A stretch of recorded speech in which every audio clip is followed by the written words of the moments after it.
Hey guys, I know you've been wondering, I haven't posted lately and what's been going on. Usually when I'm not posting, it's because I'm busy. Don't mind all the noise behind me. It's all the boats around here working. Anyways, I've been involved with something big. If you want to wonder how big, 50 feet big. This thing. Yes, I've crossed over to the dark side. I bought myself a 50-foot Lien Hwa and spent 10 months completely outfitting her at a large expense, but she's beautiful. My sailboat, Alita Fox, has been sold to a new person. They're taking it on adventures. I still have my little Sweet Pea, which will probably be with me forever. And that's in New York, wintering out up there. In the meantime, this is my new toy, and I will give you a tour and show you the whole thing, what it's all about. I wanted to finish it and get it all set up before I showed it to everybody. Now that it's done, it's incredible. It's also known as a Defever and also a something Trawler. I can't remember the other name, but it'll come to me. Anyways, let's go take a tour, guys. Here we go. So first thing outside here, I had to upgrade to a 150-pound Mantis anchor. This thing is huge, but the boat weighs 50 tons. And you know my policy on anchoring. Let me show you the noise around here. Where is it? It's my neighbor. He loves Mexican music. I'm still in Peñasco, Puerto Peñasco. But anyways, yeah. This 50-footer weighs 50 tons. And my policy on anchoring is that I want to be able to hold the guy next to me as well as myself when he drags. So I went huge. Let's keep on going. Let me just spin the camera around. I'll do a little editing.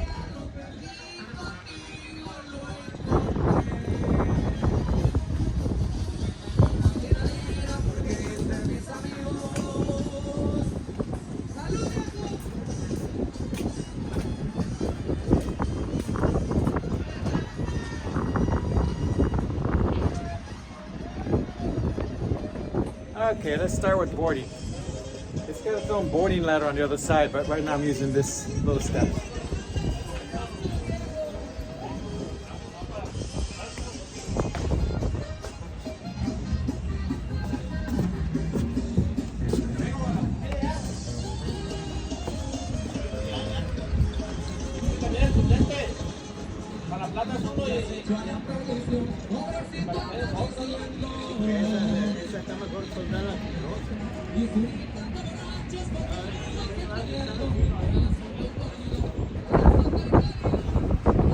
That's the front.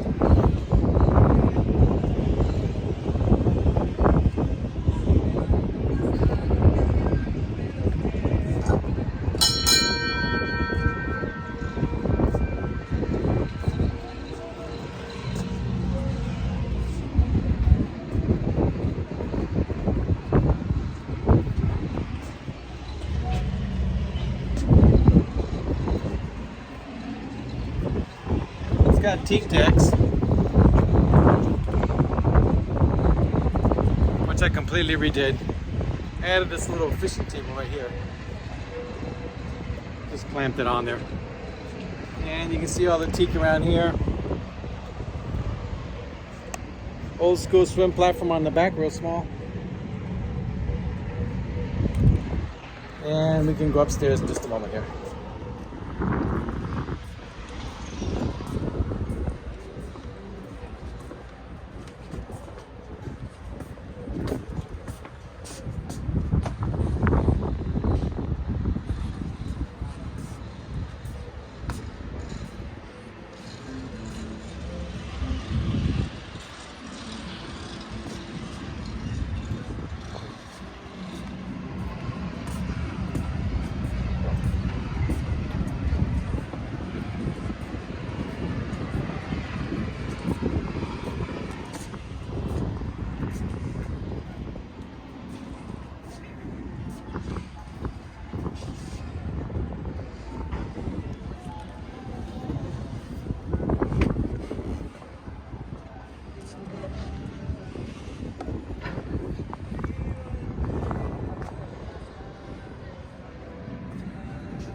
So as you can see, it has, or you're gonna see, it has two steering helms. One upstairs here and one downstairs. I added this roof to it. I made it really solid, as usual. 2.5 inch aluminum pipes. You can see they're bolted down. You can see that into the walls right there. Rock solid. Here's some of my sailing rigging experience. I added these. Bolted them down here. See if you can see that. Yeah.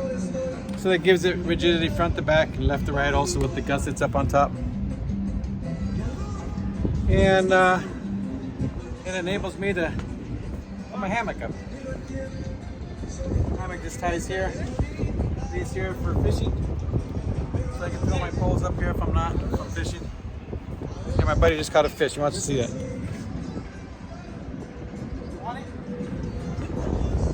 Let me go get that fish. I'll be right back. Come on up.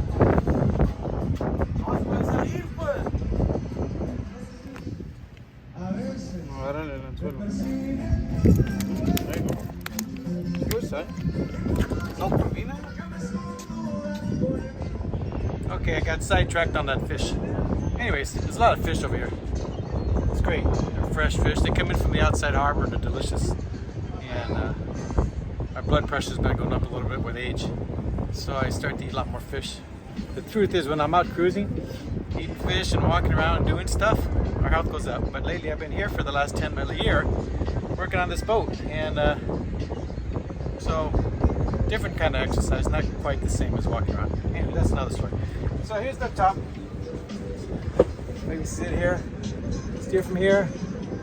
It's got a compass, radio, autopilot. I've plugged up some holes, added some cup holders up in here. Took a bunch of old 80s, late 80s instrumentation out. The boat was basically geared with all 80s equipment. So I took all that out. And basically I didn't replace it. I use an iPad and a tablet for all my electronics. I did put a dedicated chart plotter on this particular boat, only because I wanted the forward-looking radar, sonar, and the side-looking sonar. So that was a big expense. It was almost $15,000. But it works great. When I'm coming up to rocks or something, or bommies or whatever it is, you can see forward. So on a boat this big, I get some view off the front. You can see a little bit out there. But nonetheless, it's hard to see straight down. And with 50 tons, bringing it to stop doesn't happen real quick.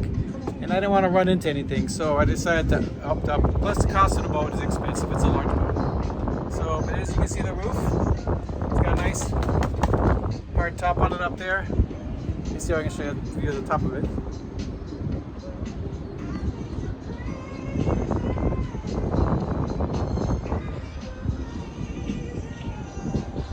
Anyways, it's a really good top. Had it done professionally. The pipes I built myself. And the reason I build these kind of hard tops like this is I got my hammock, as you can see over here. And I also want to put a patio swing right here. It's strong enough to hold it. This little piece right here, on it will be a beam that comes down to give it additional support, so two of us old fat guys can sit on that swinging chair right there and swing around. But it's got outlets out here. It's like a house. It's like a floated apartment. It's pretty nice. That there goes downstairs to the front. And as usual, I hang ropes everywhere for stuff. So this is the top. That's pretty much it. It's got a bridge height clearance of 20 feet. 20 feet is to the top of this thing. The antenna's added a little additional. From here, from the deck to the water, is 12 feet. It's quite a jump. So if you like jumping off the boat, you can do that from up here. It's got a nice crane. It's rock solid. Picks up several thousands of pounds. I've tried it. I picked up a 3,000 pound dinghy. It's no problem at all. This winch is rated for I think 8,000 or 6,000, whatever it is. It's a Harbor Freight special. They're cheap. And when they go bad, I throw them out and just replace it with a new one. And here you can see the dock down below. So that's 12 feet. If you slip and fall, it's going to hurt. This boat was once equipped with manual stabilizers. There, those big poles that go out. That's what this is all about here. And the cables and all these things. These here are chain plates on the floor. Those chain plates go right down the side of the boat, all the way to the walls. They're clamped all the way down. I left it up because it's just something to hang on to when I'm up here. This air conditioner you're seeing here, you wonder what it's all about. It goes on a blower's swim platform, and I open up the window which opens into the boat so it blows in nice cool air in the summertime. It gets very hot here in Penasco. So there's my weather station up there. Came with the boat. It's a home unit, it works really good. I put a bigger blade on the other thing to make it point a little better because it was a little stiff from salt water. It's quite roomy up here. Got room for my kayaks. Just got room for everything. This here I got a locker up here, just full of ropes, lots of ropes, extra ropes. And so that's the top side. Let's go down below. Okay, let's go check out the inside. Oh, by the way, notice got all my fishing poles up here. It's nice to have an area to fish off the back. I do enjoy fishing quite a bit. Coming in. So, I wonder if I can make this wider. I don't know how to do that. Let's see if this works. Nope, can't pinch it. So this is the interior. Let me turn the camera around and make it a wide view. Hold on a second.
I'm gonna show you the downstairs. I'm gonna swing the camera around here in a second. The front bedrooms, and then we'll work our way to the back.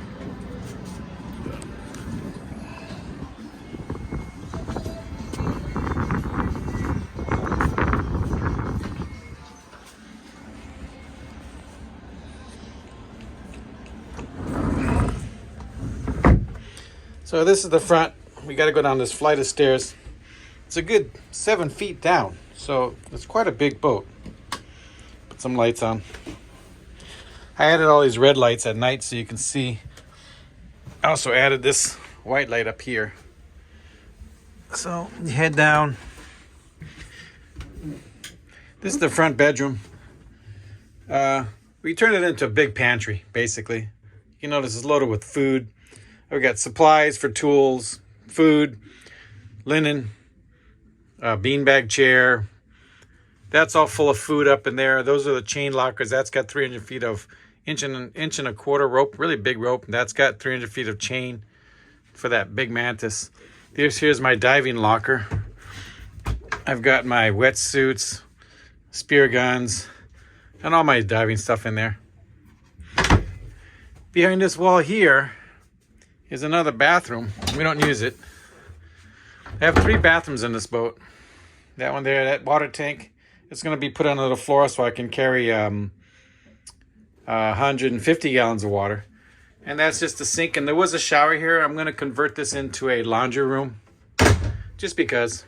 You can see there's beautiful woodwork on the walls. Very, very nice. This boat has got some beautiful teak work done on it.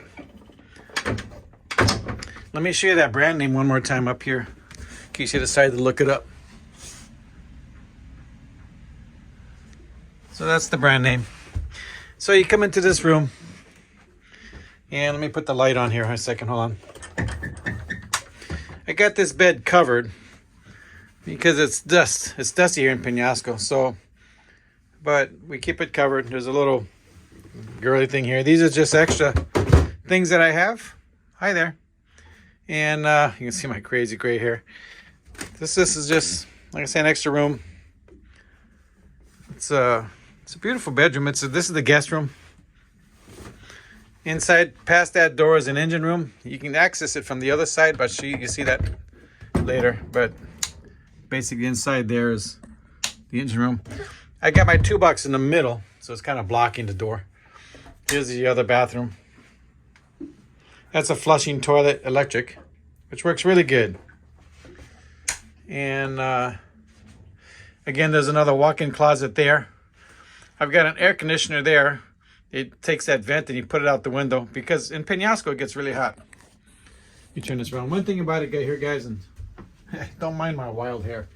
It gets really hot in Penasco, so these air conditioners, they really cool down the boat. Since I'm on dock power, it's no problem. Of course, I have a 8,000 watt generator also, which powers everything. But usually when we're anchored out, we open windows and you get a breeze and everything, so that's not bad. In the hottest of days, yeah, I'll probably run it and run the air conditioners, but not normally. But so this is kind of what it looks like.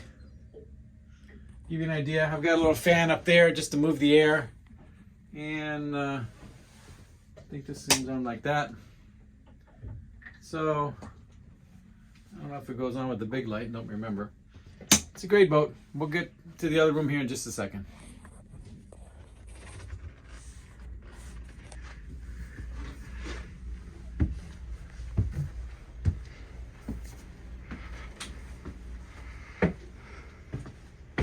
Here's the stairs that go upstairs.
So anyways, if you're wondering what it's like living on a 50-foot trawler, and by the way, one of the things I don't know about this trawler is what model. It's a Lien Hwa, L-I-E-N-H-W-A, that's how it's spelled.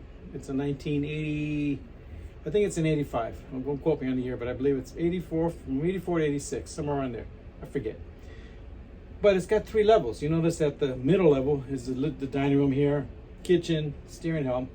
Downstairs are the 3 bedrooms. You got the V-berth, the center bedroom, and the stern bedroom. Then you got a full walk-in engine room, which is really nice, by the way. In that engine room, I installed those, that drill press and that vise and all that stuff. Then upstairs, it's got that upper deck. So everything is one straight level.